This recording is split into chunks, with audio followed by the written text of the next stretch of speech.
Yun, dali natin. Yes. Yes, sir.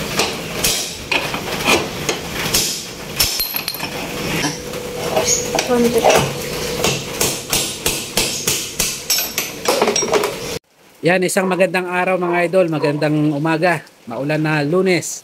So wala tayong magawa sa labas, di tayo makakabiyahe. So ngayon gagawin natin, magre-replace na lang tayo ng ating ball race para sa Honda PCX 150. Dito yung unit natin kasi may issue na yung ball race niya. So yung odor nito, check natin. Yan, 108 in 136,000. Yan po yung odometer niya, yung edad niya.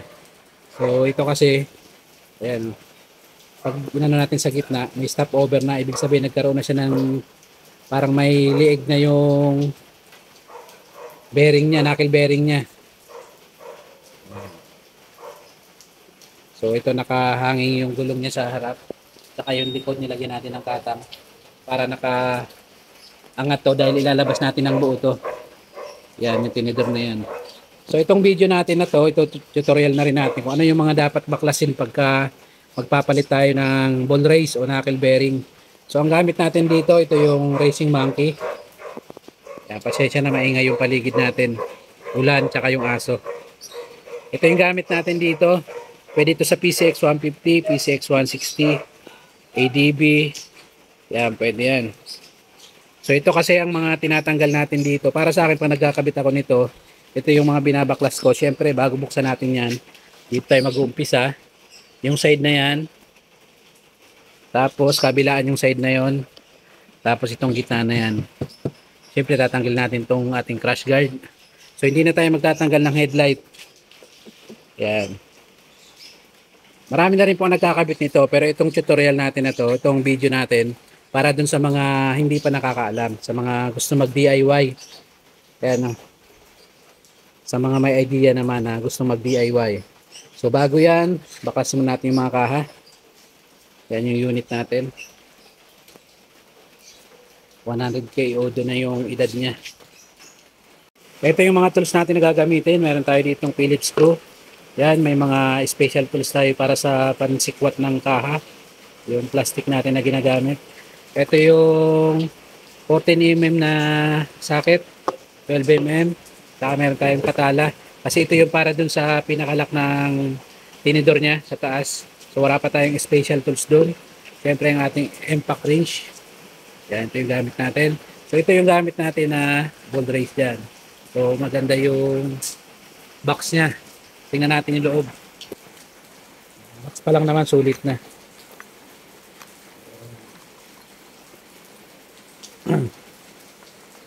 Yun, no? Ang ganda ng ano niya, lagayan. So ito yung pang ilalim. So itong ano na to, ball race na to mga idol, crown type na siya. Wala pa siyang grasa, lalagyan na lang natin. Ito yung pang ibabaw. Yan, o. So tingnan natin kung maganda to. Ngayon pa lang tayo gagamit ng ganitong brand. Kasi nung nakaraan yung nagpakabit sa atin, hindi ko alam yung naging brand nun, kung ano yung ginamit namin nun. So titingnan natin yung quality nito, tsaka kung ilan yung taon yung itatagal niya, taon o buwan. Yan.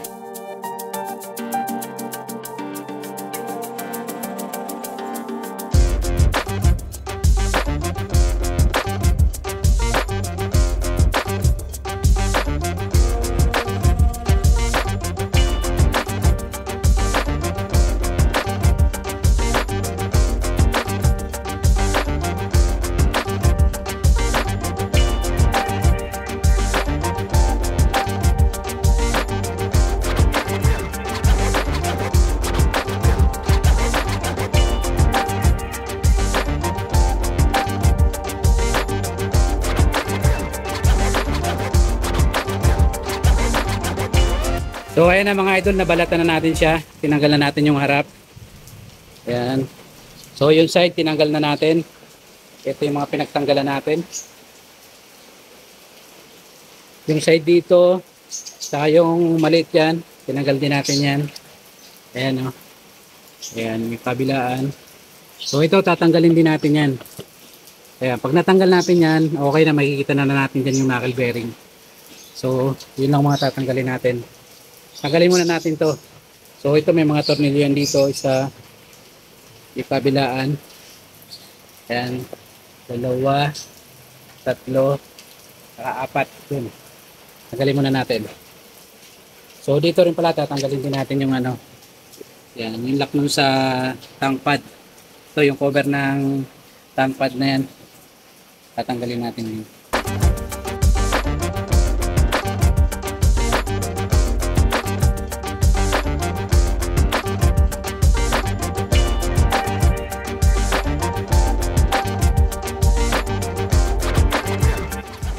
So dito, ito yung sa ano ng tangke.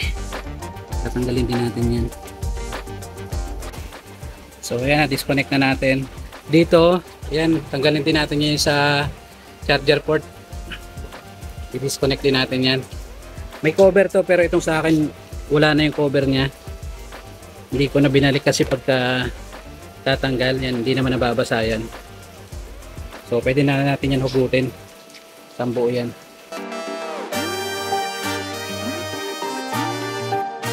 So ayan, natanggal na natin. Puro alikabok na yung loob.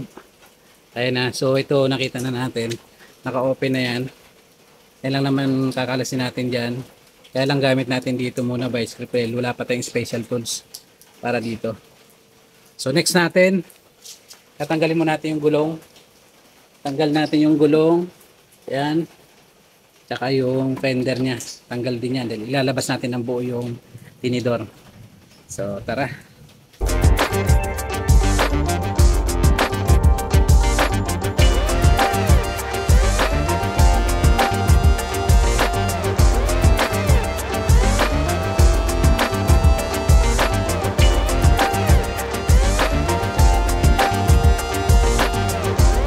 Dito tatanggalin din natin tong sensor ng ABS. Ayan, kita ba? Ayan, ito yung wire ng ABS natin. Tatanggalin din natin yan.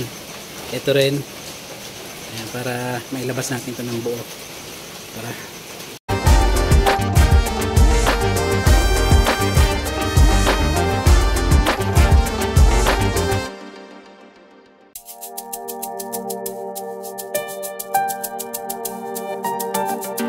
So ayan na mga idol, natanggal na natin yung pangilalim, yung tinidor.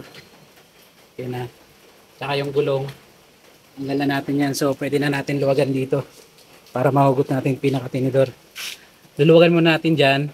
Tapos itong manibela na to, so ibebend na lang natin yan. Ayan. Medyo mahahatak yan yung dito. Ay, ito. Ayan, pwede natin pakawalan dito. Luwagan lang natin yan. So tara, gawin muna natin.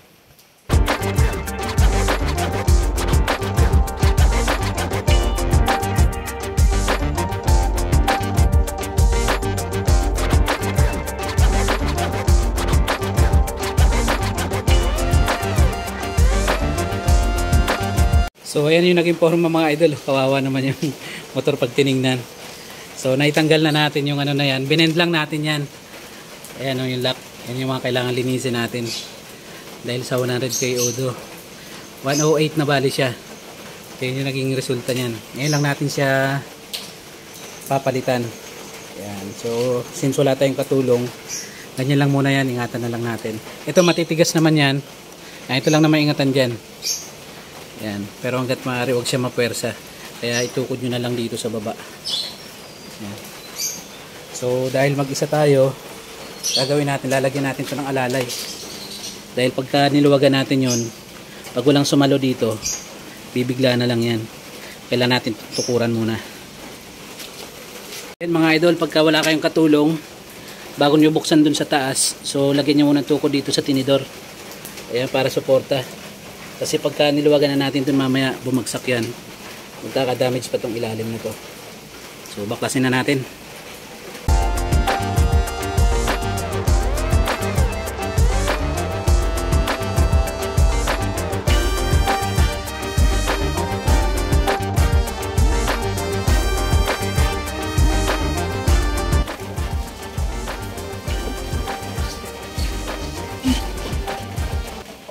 Ayan, lumog na mga idol. Kaya natin kamay. Yung lock sa ibabaw.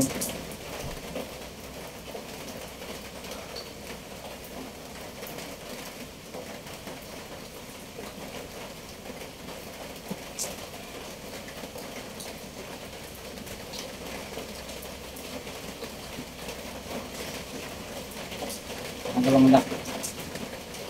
Ito na yung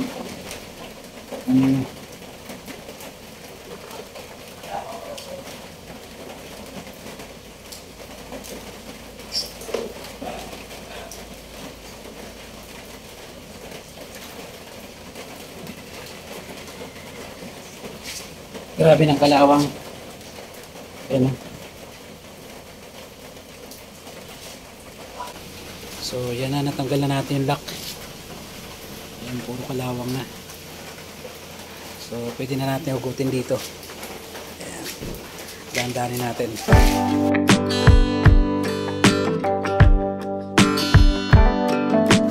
Natanggal na natin. Nakuha sa tiyaga. Yan.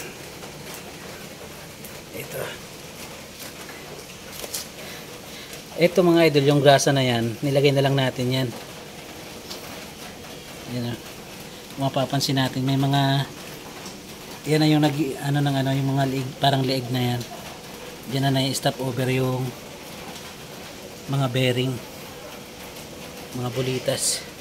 So tara, replace na natin yan. Yung mga idol, una natin tatanggalin yung dito, yung ng bearing. So pag wala tayong katulong, sandal nyo lang dyan sa atin yan. Yan. Kaya natin lang dito kabilaan.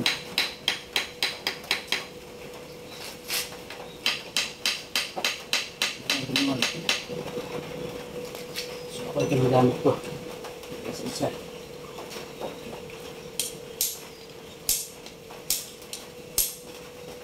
Kabilaan. Tutukan mo naman kamar.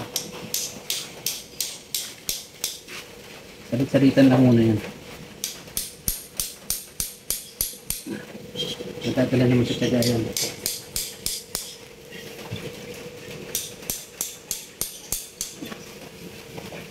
Sutukan mo na, kumangat mo yan. Kabilaan lang. Tiga lang. Yan yung pag walang patulong. Yung dali natin. So tanggal na yan. So next naman natin yung dun sa may motor. Okay. Kaya next na natin mga idol dito na. Unahin natin yung sa baba. Yan, pakita mo ito na. Buti may cameraman tayo. Pero unahin natin sa baba. Dito ko naman ng sa baba. Ito ang gamit ko pala. Yan, gagamit tayo nito sa martilyo. Pakita mo dyan. Kita ba? Ayan.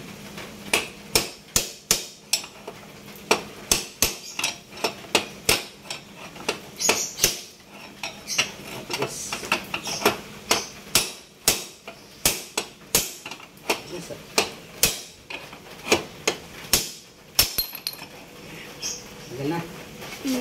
Sana, pakita. Yun. Tagal. So next naman dito. Dito ka naman. Ako naman dyan sa baba. Dito ka. Kaya naman natin next. Sa taas na yan. Dito tayo sa baba.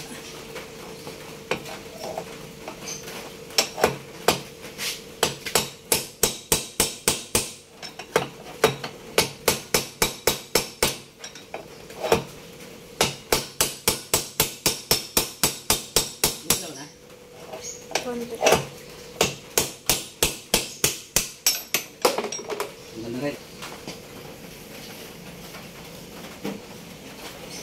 Yan. So ito na yung mga pinagtanggalan natin. Alright. Yan. Linisin natin para makita natin yung damage nito. Medyo malalim-lalim na. Ayan. Yan, may mga lubak-lubak na yan. Diyan nag-stop over yung bulitas. Okay, kabit muna natin. Kabit na natin. Unahin natin dito sa tinidor. So ito pala mga idol, kailangan natin pag nagbabaklas tayo yung rubber na to, gagamitin kasi natin siya. Kaya kailangan ingatan natin sa pagbaklas, huwag masira. Siya kasi magsisilbing parang pinakapanangga natin sa mga alikabok. Pasok na natin to. Tignan natin yung pang ilalim. So ang panghigpit natin dyan, yung luma natin ganito, yung pa rin ang gamitin natin pang ano dyan, lock, para pag nagpupukpok tayo.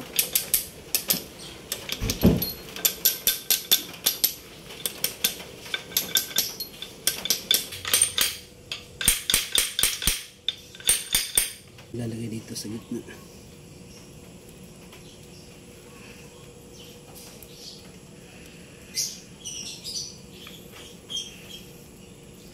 Ayan. Okay, yun na naman. So ito na next natin dito sa ibabaw. Dapat muna natin to.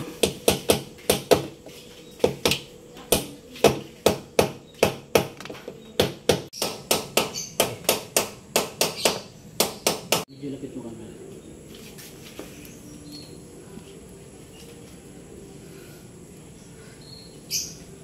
Babalik na natin. Shoot natin doon. Wala.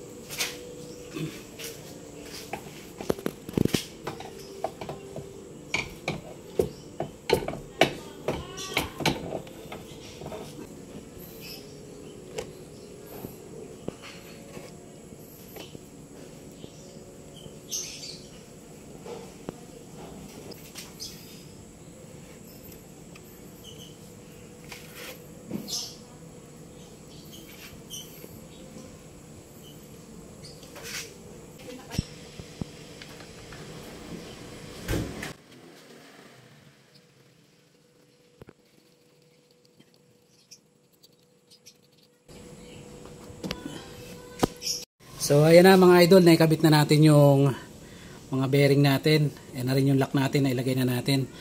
Ang hindi lang kagandahan dito dahil wala tayong proper tools. Ayan, nakita nyo naman yung lock. Mga ngipin ng ano yan, ng vice grip. Yan, kaya hanggat maaari may proper tools talaga tayo dyan. May tamang tools tayong mabili. Sa ilalim, ganun din, ilagay na rin natin. So all goods na siya. Napaka smooth. So sana magtagal yung bearing na gamit natin, ano po. Yan. So ibabalik na naman natin yung mga kaha, yung mga binaklas natin. So ito ibabalik na rin natin. Let's go.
So ayan na mga idol, naibalik na natin yung mga kaha. So finish project na tayo dito sa ating ginawa. Yan, nag-replace tayo ng ball race para sa PCX 150. Kaya all goods na yan. Yan, hindi tulad kanina. Nag-i-stop over sa gitna. Alright. Yan mga idol, kung bago ka lamang po sa akin channel, pa-subscribe na rin po at syempre pa-click na rin po ang notification bell para update sa ating mga ginagawang video sa motor. Syempre pati na rin sa ating mga tutorial. So yan, maraming salamat po sa panonood. So tumila na yung ulan. Siguro makakagawa na tayo sa labas. Alright.